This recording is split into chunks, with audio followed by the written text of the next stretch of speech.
I go a walking After midnight. out in the moonlight. Hey, I'm OK Kenedi. I'm an indie songwriter and artist from Atlanta, but I wasn't allowed to listen to secular music growing up, so in an effort to save me and my reputation, these are my friends Sarah and Rachel, and on this podcast we talk about bands and artists I should know, but probably don't.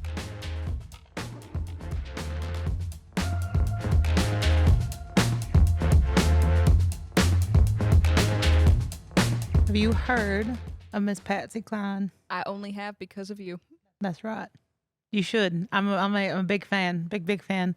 You sang Patsy Cline, a song from her, in high school for a showcase because you and I were in musical theater together, and I was personally only there for the showcases so I could sing a song with my guitar. And you, I was as well, not with my guitar, but just to sing. yeah. And you, was it Crazy? Yep. Sang Crazy by Patsy Cline. I actually sang 3 Patsy Cline songs. Like over the course of the 4 years? Over the 4 years, What were they? Crazy, Walking After Midnight, and You Belong With Me. Or You Belong To Me. Sorry, You Belong To Me. Huh.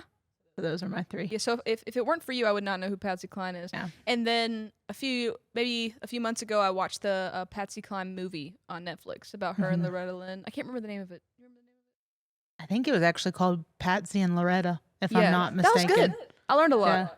Yeah. No, it's very good. Yeah. I grew up with Patsy. So my very first song when I got into singing when I was 6 years old was actually Crazy.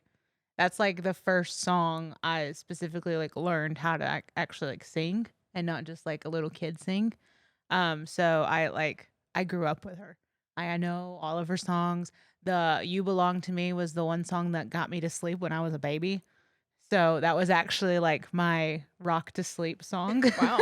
Patsy Cline sung you to sleep. That's right. So, but just a little bit about Patsy Cline is that her name actually isn't Patsy.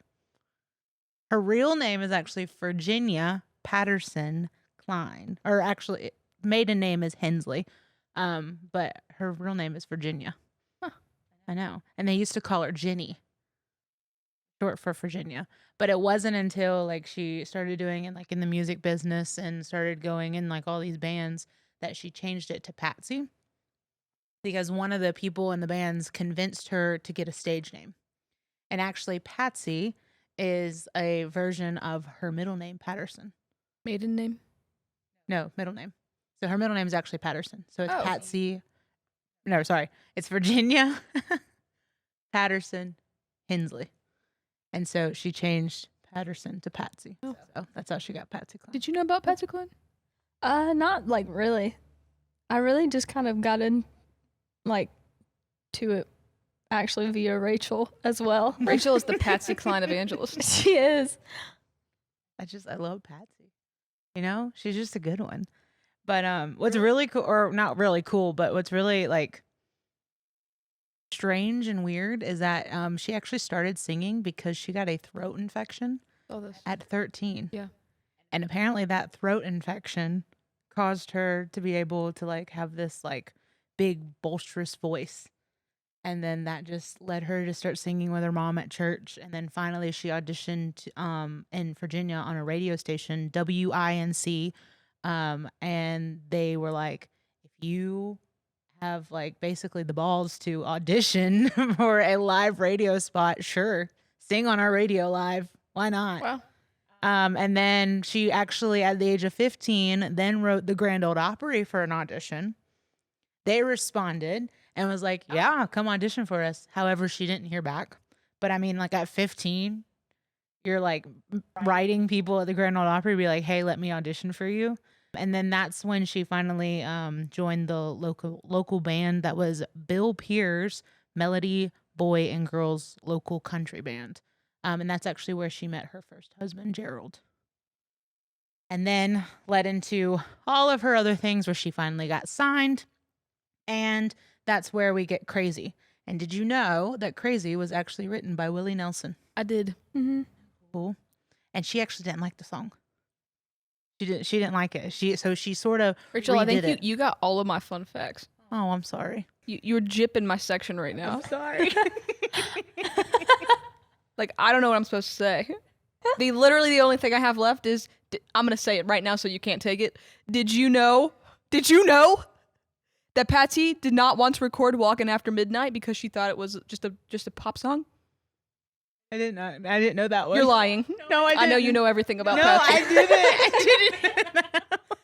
I didn't. I didn't know. Oh, I'm interrupting this segment to bring my section to the forefront so that Rachel can't take it. And Patsy was one of the first country singers to have a crossover pop hit, which was "Walking After Midnight." I didn't know that one either. Well, that's all I got that you didn't know. So, oh, Sorry. and I got this one. Patsy Cline was known for demanding her money up front before a show, holding to the slogan, "No dough, no show." I like that slogan. Absolutely. Nice. That's why she couldn't get gypped. No, and I'm sorry to interrupt your section, but you were stressing me out I'm sorry. because I just was watching my notes just fall off one by one. Crumble. All the research I did gone, Crumbled. except for those 3 facts right there. That's all I got. My section just came early. Thank you for watching. I actually really like that. She was like, give me the money up front. Yeah. Yeah, no dough, no show. Because Well, the thing is you interrupted this section. Yeah. Yet that's all I had. Oh, well, that was unplanned. I was scared you're gonna take them all. I know.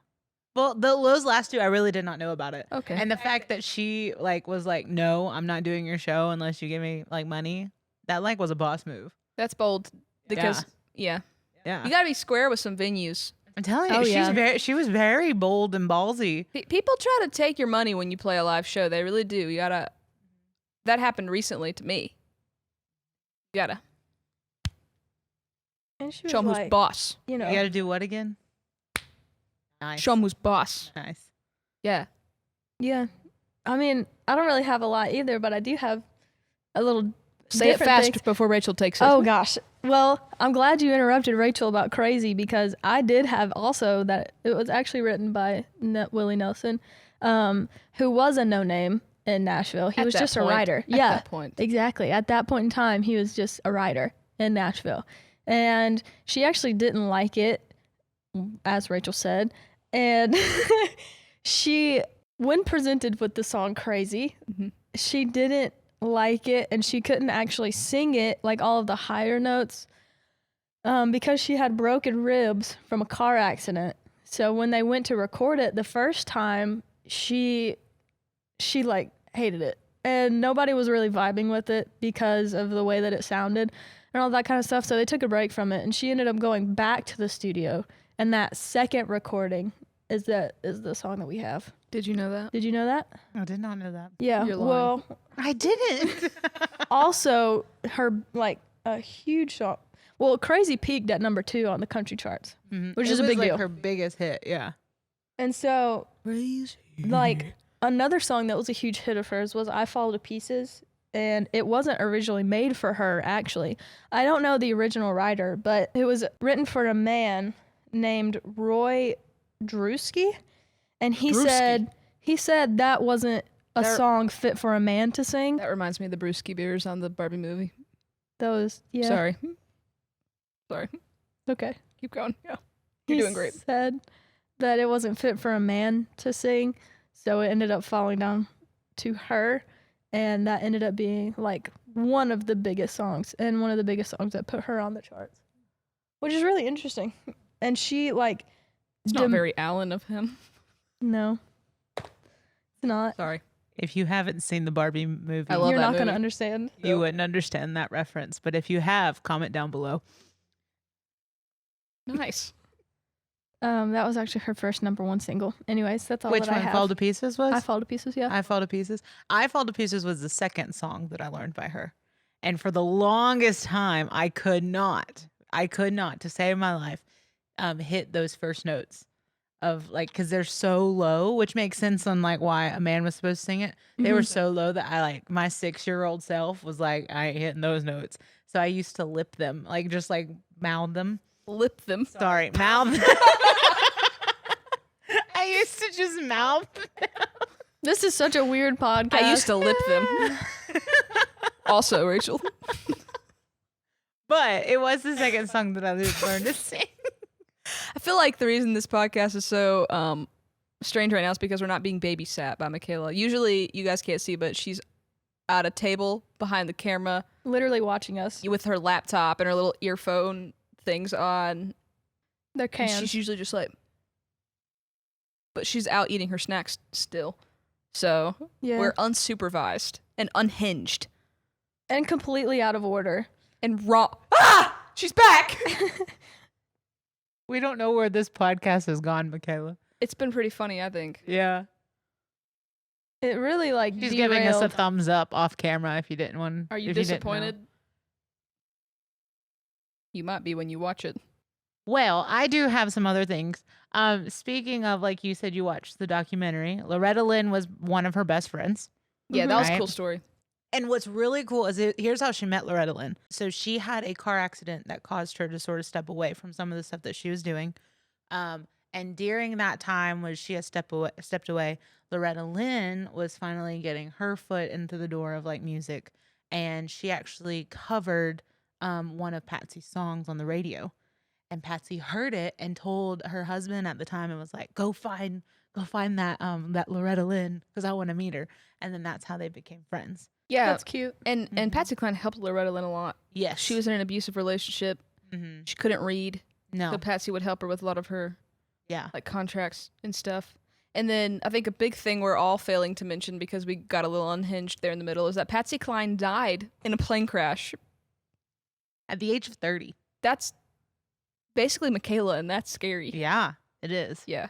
It is. Actually, she was coming home from a show Mm-hmm. and they had stopped probably it was somewhere in Tennessee. They were going back to Nashville. So they were probably like 45-minute flight like left, I guess you could say, and they had stopped and the people at the airport where they had stopped told them, "Hey, you may want to stay here the night.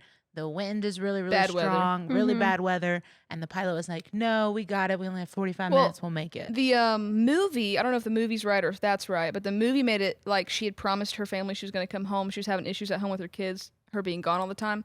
And she promised she was going to come home. So when everyone at the airport was advising her to stay the night, she refused and said, "No, everyone get in the plane. We're going tonight because I promised my family I'd be home tonight." Well, in my research from Google, it said the other one that I just said. So Well, either or.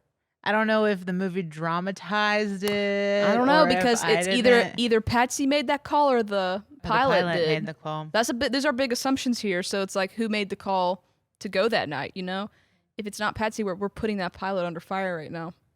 Well, maybe we should do some more research, and maybe the viewers again can comment down below what they think. Did like anyone from the flight survive? It was sad. And she actually got way more famous after she died. Unfortunately, I think that That's how it happens with a always lot of happens. artists. So after all of this, what do you think you could take away from Patsy? What could Patsy do to save you? not much. She died an early death. Well, I think that because she was very bold. I know this. Don't fly in bad weather. Good job. I'm glad. Yeah, I would approve of that reason. Yeah. I also think, I mean, from the very beginning, she's been very bold, very ballsy, and you are also very much those things. I just think you need to just continue that. Yeah, and maybe all of us should just research a little more.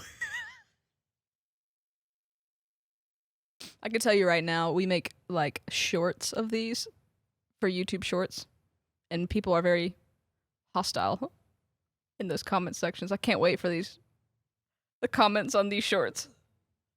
I don't really read the comments, so. Well, I do. Well, I'm sorry. Sarah, what do you think All she right. could learn? I genuinely have nothing else to add at this moment in time. I go a walking after midnight, out in the moonlight, just hoping that maybe. Sarah doesn't know the words. I thought it was That's just why hoping I'm that not maybe. even joining, because I don't want to be criticized of the Patsy Cline prophet over here. Bye, everyone. Goodbye.